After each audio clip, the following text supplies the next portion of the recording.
सरकार को किसान आंदोलन से फर्क क्यों नहीं पड़ता?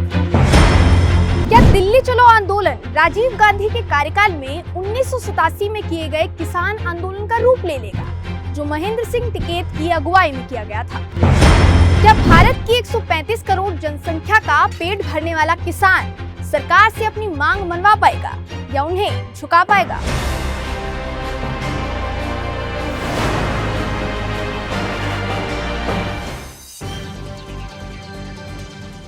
नमस्कार, मैं हूं आपके साथ जयंती झा और आपका स्वागत है हमारी खास पेशकश राष्ट्र दरबार में। चलिए रुक करते हैं आज की पहली खबर की ओर।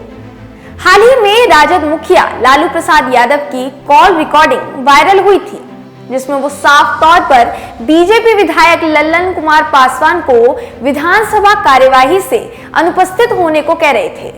हम तो बनाएंगे, मंत्री बनाएंगे, कल तो इनको हम लोग गिरा देंगे, समझे ना?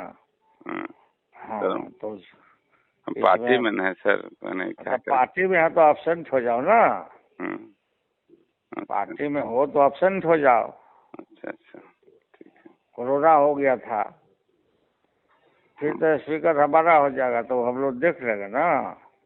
अच्छा, पार्टी में सर थोड़ा सा ठीक है सर। बेकार का एब्सेंट हो जाओ तुम। इस रिकॉर्डिंग के वायरल होने पर बिहार में पीरपैंती से भाजपा विधायक लल्लन कुमार पासवान ने लालू के खिलाफ एफआईआर दर्ज कराने की बात कही है। उन्होंने कहा, हमारे साथ उनकी टेलीफोनिक बातचीत के आधार पर हमने भ्रष्टाचार निवारण अधिनियम के तहत लालू प्रसाद यादव के खिलाफ एक एफआईआर दर्ज करने का फैसला लिया है। उन्होंने मुझे लुभाने की कोशिश की है और मुझे विधानसभा से अनुपस्थित रहने को कहा है। इसी तरह के ये लोग लोकतंत्र के साथ खिलवाड़ करते हैं।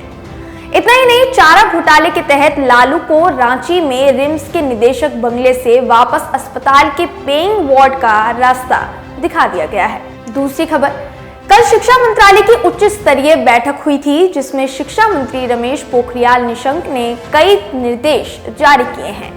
यह बैठक सचिव अमित खरे, सचिव अनीता करवाल और मंत्रालय के कई वरिष्ठ अधिकारियों की उपस्थिति में की गई। इस बैठक में यूजीसी को यह निर्देश दिए गए हैं कि जल्द से जल्द छात्रों की स्कॉलरशिप सुनिश्चित कर दी जाए और फेलोशिप को भी सही समय पर वितरित करने के साथ ही एक हेल्पलाइन नंबर शुरू करने का आदेश दिया गया है। इसके अलावा शिक्षा मंत्री निशंक ने यह भी निर्देश दिया कि छात्रों की समस्या का जल्द से जल्द समाधान निकाला जाए। इन सबके अलावा मातृभाषा में शुरू होने वाली इंजीनियरिंग पाठ्यक्रम को भी अगले शैक्षणिक पाठ्यक्रम तक शुरू कर दिया जाएगा। तीसरी खबर, मुंबई में महिलाओं के लिए लोकल ट्रेन की सुविधा को शुरू कर दिया गया था, लेकिन अब लग रहा है कि महिलाओं के लिए लोकल ट्रेन शुरू करने से पहले जो निर्देश जारी किए गए थे, उन्हें या तो ठीक से पढ़ा नहीं गया था या फिर सभी महिलाएं उसे पढ़कर भी नजरअंदाज कर रही हैं। इसलिए भारतीय रेलवे ने मुंबई की लोकल ट्रेन में महिलाओं के लिए एक आदेश पत्र जारी किया है, जिसके अनुसार जो महिलाएं लोकल ट्रेन में सफर करते वक्त अपने बच्चों को साथ लेकर ट्रेन में चढ़ती हैं, उन पर पाबंदी लगाई गई है। क्योंकि शुरुआत में ही यह साफ कर दिया गया था कि लोकल ट्रेन में बच्चों को साथ लेकर चढ़ने की अनुमति नहीं दी गई है, क्योंकि कोरोना के बीच बच्चों को खतरा ज्यादा होता है। इसलिए निर्धारित समय में केवल महिलाएं ही सफर करेंगी, बच्चों को अनुमति नहीं दी जाएगी, जिसके लिए प्लेटफॉर्म्स पर भी उचित प्रबंध कर दिए गए हैं। चौथी खबर, उत्तर प्रदेश के संभल से एक दिल दहला देने वाली वीडियो सामने आई, जिसे देखकर लोगों का सरकारी व्यवस्था पर से विश्वास ही उठ जाएगा। संभल में एक नाबालिग बच्ची को सड़क दुर्घटना के बाद जिला अस्पताल में उसके परिवार ने भर्ती करवाया, लेकिन उसने वहीं अपना दम तोड़ दिया। इसके बाद बच्ची के स्ट्रेचर पर पड़े शव को कुत्ते ने नोच नोच कर खा लिया। इसके बाद अस्पताल प्रशासन पर कई सवाल उठते हैं। हालांकि इस लापरवाही के कारण सफाई कर्मियों और वार्ड बॉय को नौकरी से हाथ धोना पड़ा है। बच्ची के पिता का कहना है कि उनकी बच्ची को 1.5 घंटे तक नहीं देखा गया, जिनकी लापरवाही की वजह से उनकी बच्ची ने अपना दम तोड़ दिया। वहीं अस्पताल के मुख्य चिकित्सा अधीक्षक का कुछ और ही कहना है। उन्होंने कहा कि बच्ची के शव को उनके परिवार के हाथ सौंप दिया गया था, लेकिन उन्हें बॉडी का पोस्टमार्टम नहीं करवाना था।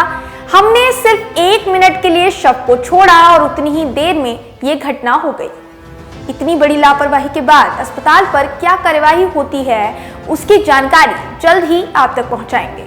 चलिए बढ़ते हैं आज की मुख्य खबर की ओर।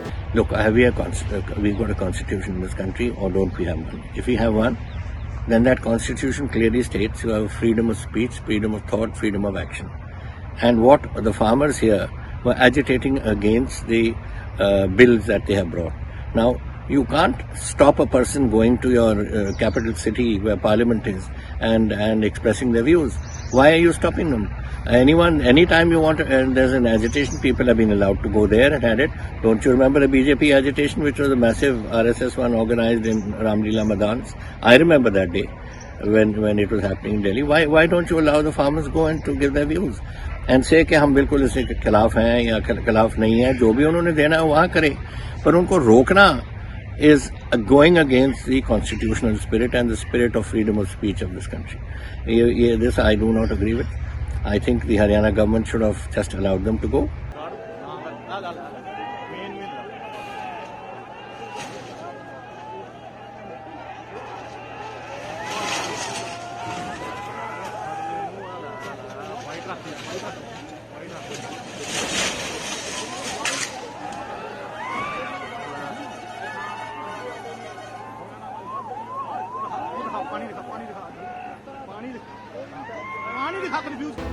भारत एक कृषि प्रधान देश है, जहां अर्थव्यवस्था में कृषि क्षेत्र की भूमिका को नजरअंदाज नहीं किया जा सकता।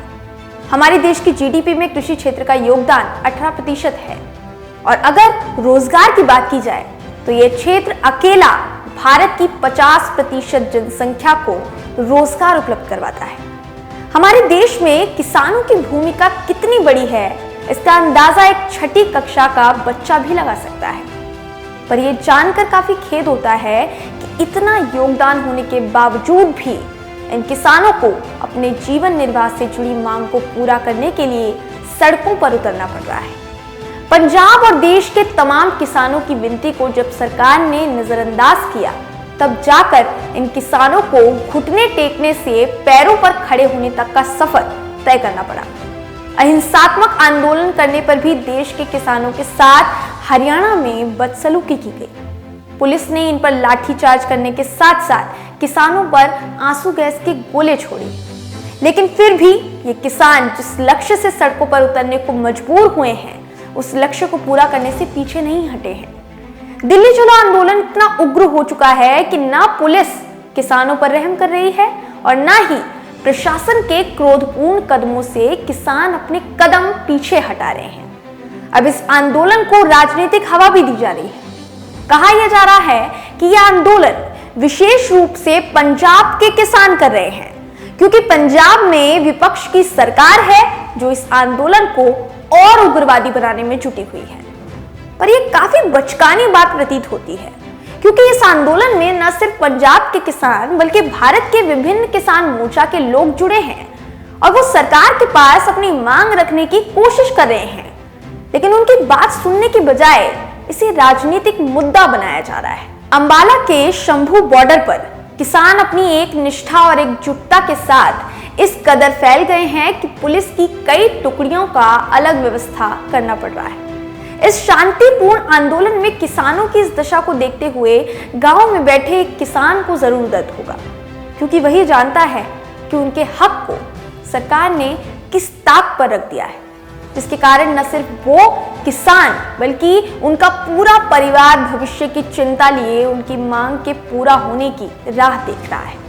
जिन किसानों पर प्रशासन और सरकार इस क्रूरता के लिए आदेश जारी कर रहा है, शायद वो भूल गए हैं कि उस प्रशासन में बैठा हर व्यक्ति इन किसानों द्वारा की गई मेहनत की रोटी खाकर जिंदा है। अब देखने वाली बात यह भी है कि क्या यह आंदोलन राजीव गांधी के कार्यकाल के दौरान 1987 के किसान आंदोलन का रूप ले लेगा, जो चौधरी महेंद्र सिंह टिकैत की अगुवाई में किया गया था। फिलहाल तो देखने वाली बात यही है कि जो किसान अपने बुलंद हौसलों से देश के 135 करोड़ जनता की भूख मिटाते हैं, वो क्या अपनी मांग सरकार से मंगवा पाएंगे या सरकार को झुका पाएंगे?